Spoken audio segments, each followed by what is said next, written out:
Second sums அதாவது பாத்தீங்கன்னா இந்த மேஜர் சப்ஜெக்ட்டுக்கான இம்பார்ட்டன்ட் 1 மார்க் क्वेश्चन நம்ம இன்னைக்கு பார்க்க போறோம் சரிங்களா.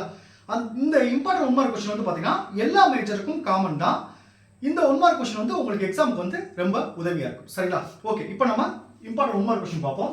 இப்போ பாத்தீங்கன்னா ஆல் மேஜர் சப்ஜெக்ட் யூனிட் 1 ல இருந்து 5 வரைக்கும் சரிங்களா.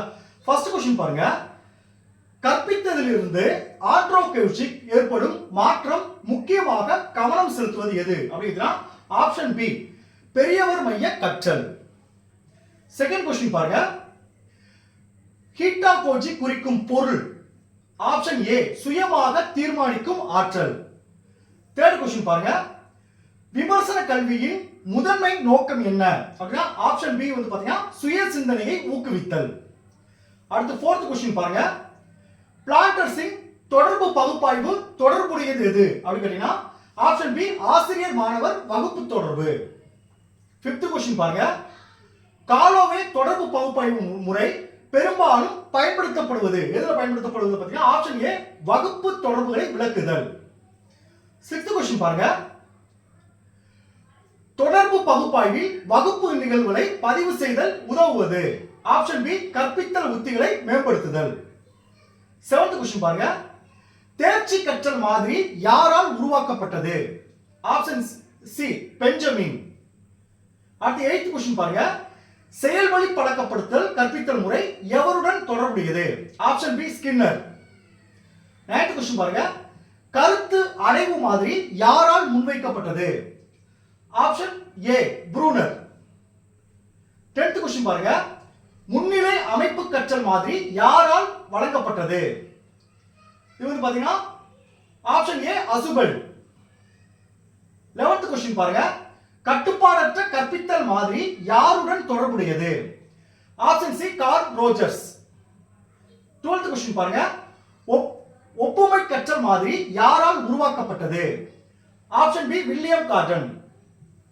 13th क्वेश्चन பாருங்க. பின்வருவனவற்றில் எது செயல்பாடு அடிப்படையிலான கற்பித்தலின் உதாரணமாகும் இது ஆப்ஷன் பி பாத்திர பேசும் முறை. 14வது क्वेश्चन பாருங்க. போலியாக அமைத்து செயல்படும் முறை முக்கியமாக எதை வளர்க்க பயன்படுத்தப்படுகிறது ஆப்ஷன் பி சிக்கல் தீர்க்கும் திறன். 15வது क्वेश्चन பாருங்க. வாழ்க்கை சூழல்களை விரிவாக ஆய்வு செய்யும் முறை எது ஆப்ஷன் ஏ கள ஆய்வு முறை.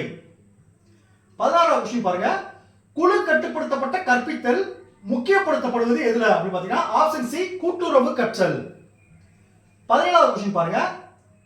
பின்வருவனவற்றில் எது குழு கட்டுப்பாடு கற்பித்தல் வகைகளில் ஒன்று அல்ல நல்லா புரிஞ்சுக்க ஒன்று கிடையாது ஒன்று அல்ல இது ஆப்ஷன் டி வந்து பாத்தீங்கன்னா தனிப்பட்ட சொற்பொழிவு. அடுத்து 18வது क्वेश्चन பாருங்க. விளையாட்டு மற்றும் முன்னுரிமை வழங்கும் பயிற்சிகள் எதற்கு உதவுகின்றன ஆப்ஷன் பி முடிவு எடுக்கும் திறனை வளர்த்தல். அடுத்து 19வது क्वेश्चन பாருங்க. கல்வி வளங்கள் சேகரிக்கப்பட்டு பயன்படுத்தப்படுவதற்கு கிடைக்க செய்யப்படும் இடம் எது ஆப்ஷன் பி வளமையம்.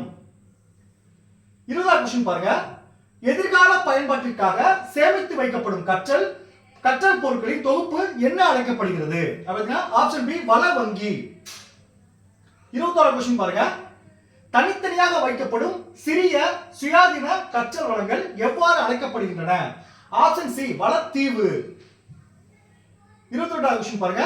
3 பக்கங்களில் இணைந்தும் ஒரு முக்கிய இடத்துடன் தொடர்புடைய வள வகை எது அப்படினா ஆப்ஷன் சி வளத்தீவகற்பம். அடுத்து 23வது क्वेश्चन பாருங்க. ஒரு வள மையத்தில் வழிகாட்டியாக செயல்படுபவர் யார் அப்படினா ஆப்ஷன் ஏ ஆசிரியர். 24வது क्वेश्चन பாருங்க. ஒரு வள மையத்தில் சுய கற்றலுக்காக வளங்களை அதிக பயன்படுத்தப்படும் குழு எது ஆப்ஷன் பி கற்றவர்கள். 25th क्वेश्चन பாருங்க. அசஸ்மென்ட் முதன்மையாக டேஸ் மீது கவனம் செலுத்துகிறது அதே சமயம் எவாலுவேஷன் வந்து எதுல கவனம் செலுத்துகிறது அப்படி கேட்டிருக்காங்க ஆப்ஷன் ஏ செயல்முறை விளைவு. அடுத்து 26th क्वेश्चन பாருங்க. சாதனை தேர்வை உருவாக்குவதில் முதல் படி எது ஆப்ஷன் பி நோக்கங்களை எழுதுதல். 27வது क्वेश्चन பாருங்க. தேர்வு கட்டமைப்பில் ப்ளூ பிரிண்ட் பயன்படுத்தப்படுவது ஆப்ஷன் ஏ ஒரே மாதிரியாக வைப்பதற்கு. அடுத்து 28வது क्वेश्चन பாருங்க. பின் வருவனவற்றுள் எது பின்னூட்ட கருவி ஆப்ஷன் டி பாடத்திட்ட நகல். 29th क्वेश्चन பாருங்க. ரூப்ரிக்ஸ் பெரும்பாலும் எதற்கு பயன்படுத்தப்படுகிறது அப்படின்னா ஆப்ஷன் ஏ திறன் சார்ந்த மதிப்பீடு. அடுத்து லாஸ்ட் கொஸ்டின் பாருங்க, 30th கொஸ்டின் பாருங்க. திறன் சார்ந்த மதிப்பீட்டில் கவனம் செலுத்தப்படுவது எதுக்கு சொன்னா ஆப்ஷன் பி மாணவர்களின் திறன்கள் மற்றும் திறமைகள். இதுல வந்து ஒவ்வொரு யூனிட்லயும் 6 கொஸ்டின் எடுத்துக்க 30 கொஸ்டின். இந்த கொஸ்டினை படிச்சீங்கன்னா உங்களுக்கு எக்ஸாம் உதவியா இருக்கு. Okay, thank you students. நம்ம அடுத்த கிளாஸ்ல பார்ப்போம்.